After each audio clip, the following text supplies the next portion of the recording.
4 de agosto, el ejército alemán entró en Bélgica. Por fin, ya tengo órdenes. Por favor, mamá, intenta no perder nunca de vista lo que yo he comprendido. Si en estos momentos pensamos en nosotros mismos y en nuestros seres más cercanos, seremos mezquinos y débiles. Debemos mantener una visión amplia y pensar en nuestro país, en nuestra patria, en Dios. A medianoche del 4 de agosto, Gran Bretaña declaró la guerra a Alemania. Para entonces, todas las naciones de Europa habían sido arrastradas a la confrontación. Pero la creencia general era que todo habría terminado para Navidad.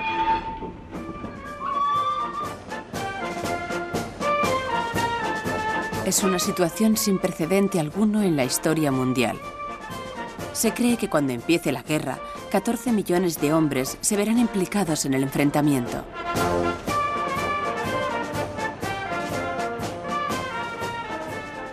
Creo sinceramente que Gran Bretaña no tenía otra opción. Era una superpotencia, la mayor superpotencia de Europa. Si había que hacer una gran demostración de fuerza en Europa, Gran Bretaña debía participar. No podían quedarse mirando y dejar que Europa se derrumbara. El ejército alemán arrasó Bélgica sin dificultades. El 14 de agosto entraron en la capital, Bruselas. Los civiles trataron de resistir y Alemania tomó venganza, ejecutando de una sola vez a 600 belgas inocentes. Los alemanes avanzaban y Gran Bretaña se preparaba para librar su primera guerra importante del último siglo. Lord Kitchener de Khartoum fue encargado de reclutar un ejército de voluntarios, inicialmente de 100.000 hombres. A finales de 1914 ya se había alistado 1 millón. Los maridos y las esposas temían el momento de la separación. Me siento y me quedo mirando como una idiota su maleta junto a la pared. Luego él saca un libro del bolsillo. ¿Ves? Tu libro de sonetos de Shakespeare ya están donde estarán siempre. ¿Quieres que te lea alguno? Está pálido y le tiemblan los labios, pero tiene la voz firme y serena. Y pronto me dejo caer al suelo y me siento entre sus rodillas, y mientras lee, deja caer una mano sobre mi hombro. Así, hablando, llorando y amándonos abrazados, nos quedamos dormidos.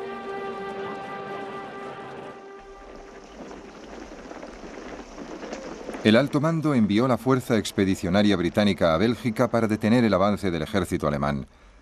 El 23 de agosto chocó literalmente con los alemanes en la ciudad de Mons, y los soldados alemanes se adentraron cada vez más en Francia. París ya estaba a la vista, pero para llegar tenían que cruzar antes el Marne, a 50 kilómetros de la capital francesa. El comandante en jefe francés, el general Joffre, recibió una llamada desesperada del gobernador militar de París, el general Gallieni. Nuestra artillería es anticuada, las municiones escasas, las tropas insuficientes y de baja calidad. Tenemos poca capacidad para resistir.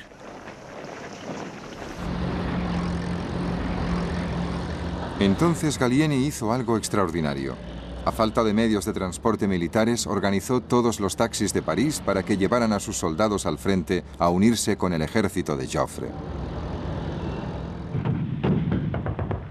Joffre desató un contraataque franco-británico que desconcertó al ejército alemán.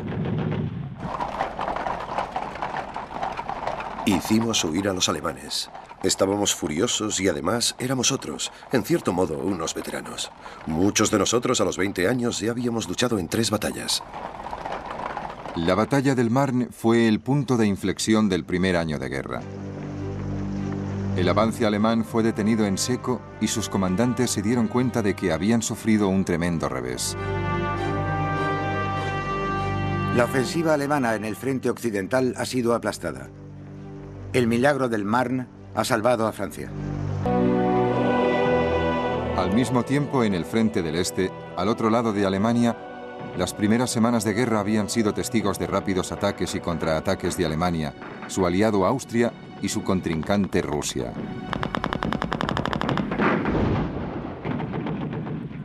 Todo empezó con la invasión austríaca de Serbia, que fue precisamente el detonante de la guerra. La invasión no fue tan fácil y tranquila como esperaban los austríacos. En menos de 6 semanas, los serbios echaron a los austríacos de Serbia. Al mismo tiempo, más hacia el norte, los rusos invadían el este de Alemania. Los comandantes alemanes, los generales Hindenburg y Ludendorff, reunieron sus fuerzas para resistir el avance ruso. El 26 de agosto, el ejército ruso y el ejército alemán se enfrentaron en la que se conocería como Batalla de Tannenberg.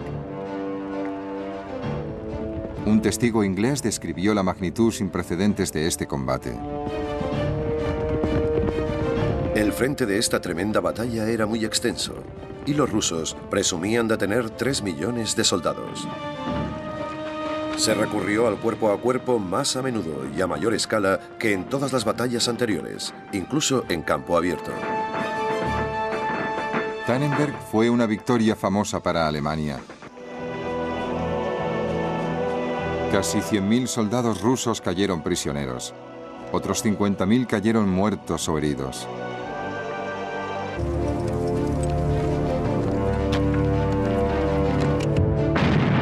El 19 de octubre de 1914, los alemanes atacaron a las fuerzas franco-británicas en la ciudad de Ypres, en Bélgica.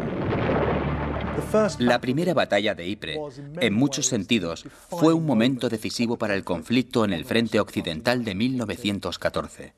Fue el último espasmo de la guerra móvil, la última oportunidad auténtica que tuvieron los alemanes de abrirse paso. La primera batalla de Ypres, que duró 3 semanas, fue una masacre de una magnitud desconocida y horrible. En nuestro frente hemos perdido miles de soldados, muertos, heridos o capturados. ¿Y qué hemos obtenido a cambio? ¿Una trinchera? ¡Qué desperdicio de vidas humanas! No solo eso, vidas jóvenes. Ypres definió lo que sería la guerra en el frente occidental durante 3 años y medio. Un equilibrio de fuerzas apuntalado en las trincheras y dominado por la muerte y las penurias. Con tanta lluvia y al anochecer, las trincheras empiezan a presentar un triste aspecto. Veo correr a los ratones por el camino mientras hago la ronda y alguna rata salta sobre un saco de arena en lo alto de un parapeto. El trabajo vuelve a empezar cuando amanece. Hay más centinelas, un destacamento sale por agua, otro trabaja para mejorar el parapeto y las alambradas y así todo. Algunos soldados, al despertar, se han encontrado una rata metida bajo la manta a su lado. Las hay a millones. Algunas son enormes, casi tan grandes como gatos. Los malditos piojos solo se están quietos cuando estás medio congelado. En cuanto entras en calor, empiezan a picarte como locos.